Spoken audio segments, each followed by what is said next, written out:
ఏ బాటైనా పర్వాలేదంట, సమయంతో సాగటమే మన సింపుల్ సిద్ధాంతం.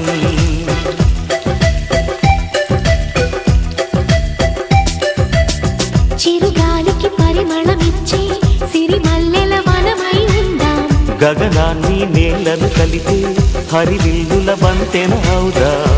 ఆనందం అంటే అర్థం మనమందా, ప్రతి పూట పాటై సాగే హుషారు సరిగమలో. ఎన్నో ఎన్నో రాగాలుండే సంగీతం కాదా, చల్లకి నవ్వుల కేరింత.